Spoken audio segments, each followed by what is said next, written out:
Hi, Liberty's Teeth here, and welcome back to the Tin Hat Ranch channel. In the first installment of Surviving Nuclear series, we showed you what to do in the first minutes after a nuclear explosion. It is imperative that you watch the first video.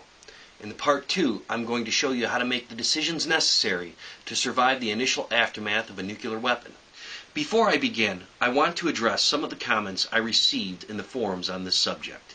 The most common reaction to the thought of a nuclear war is, "I'd rather die," or "I'd probably be killed by the blast." Well, unless you live within 5 miles of the city center, a target, or you have a bowl of instant lead poisoning, you'll probably survive the initial blast. Now, how long you live without attempting to survive may be longer than you wish and under agony. Google Louis Slotin. In short, Louis Slotin was involved in a criticality accident in the early days of atomic experimentation and received a lethal dose of radiation standing next to a plutonium core that went critical. He lived for 9 days. He suffered an agonizing sequence of radiation-induced traumas, including severe diarrhea, reduced urine output, swollen hands, massive blisters on his hands and forearms, intestinal paralysis, gangrene, and ultimately a total disintegration of bodily functions. If this sounds like a good time to you, then turn the video off right now. If not, you may want to prepare. So here we go. So, good news. If you survive the initial blast, you have yourself some time. You have successfully dealt with 2 of the 3 dangers of a nuclear weapon. If you watch the first video, you know a few things that very few know at this point. You know the distance from the bomb, the yield of the bomb, and the wind direction. If you remember in the first video with this information, you can make a reasonable assumption as to the origin of the bomb and the odds that another attack is likely. At this point, if your house wasn't caught on fire or damaged or leveled by the blast, for right now, you are safe from radiation. You are going to have to make a few assessments to determine your next steps. I am going to now ask you to do a few things. First, I am going to need you to look at the direction of the nuclear blast. I need you to note the cloud. By doing so, you can also make a reasonable assumption as to whether the bomb was an airburst or a surface burst.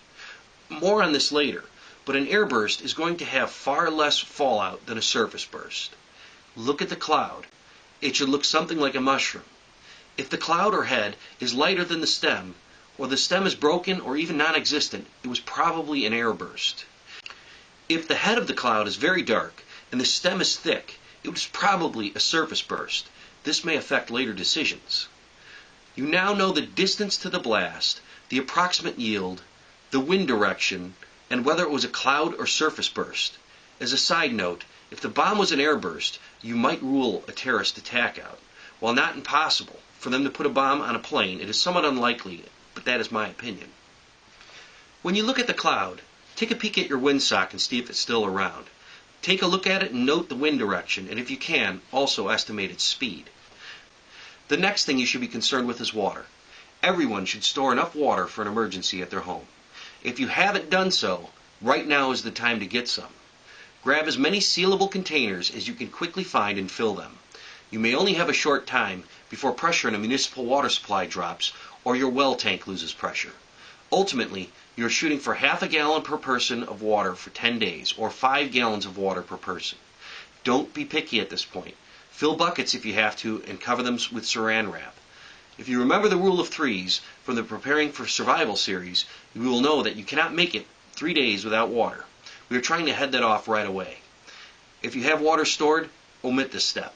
The water that is in your pipes at the moment is perfectly safe to drink. After the water, turn off your furnace or air conditioning. You will soon not want these systems to be drawing air in from the outside as they will spread fallout. Power may be restored at some point, especially in a small event. If it is, you do not want this to happen, whether you are at home or not. Close and lock all of your windows. The last thing I'm going to ask you to do is see if your car starts. While you are at it, I need you to also try and note what your neighbors are doing. Look up and down your block. Are they all jumping in their cars and acting like maniacs, or is no one to be found? This information will be helpful in the decisions you are about to make. If you can divide these tasks up between people, awesome.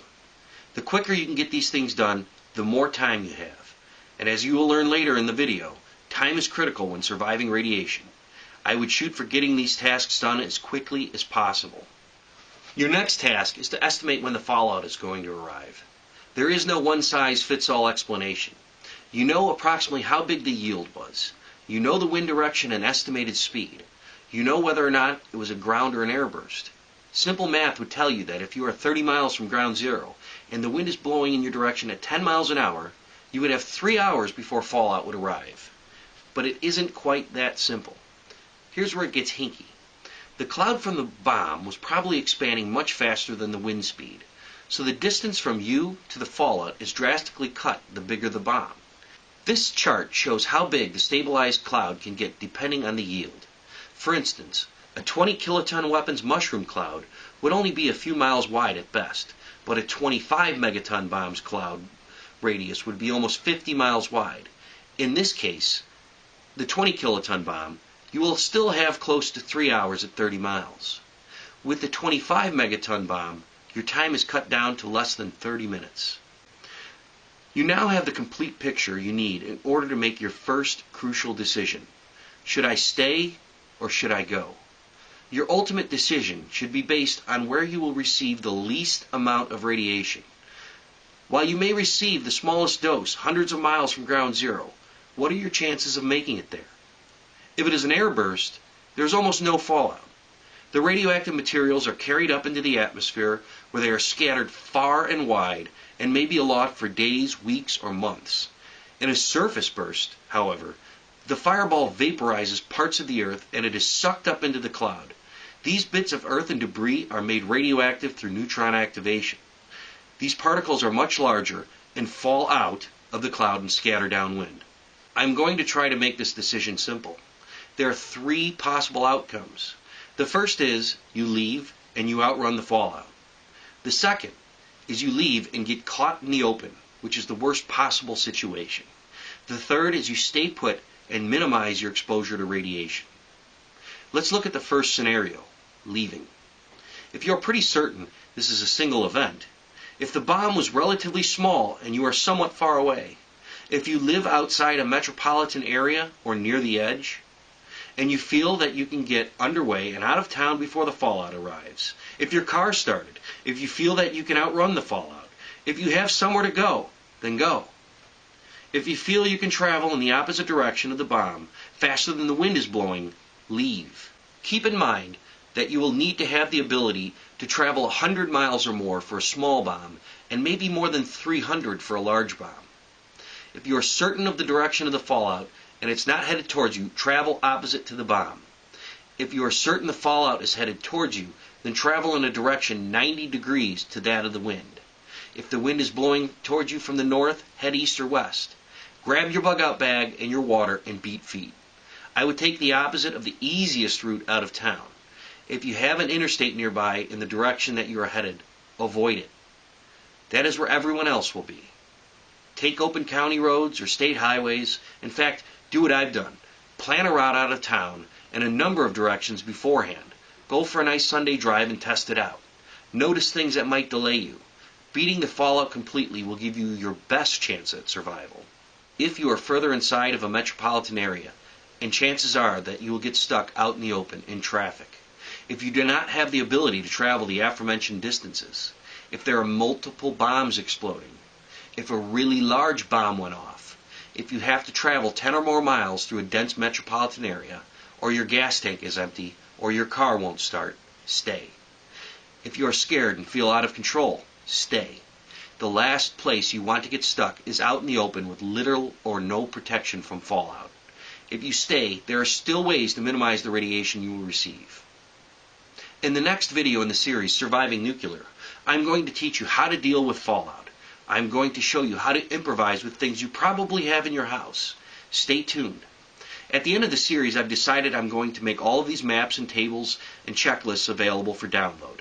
I will give you an easy step-by-step checklist on how to calculate the yield, the distance to the blast, the arrival of the fallout, and estimating your radiation exposure, plus the minimal things you need to get right now to survive.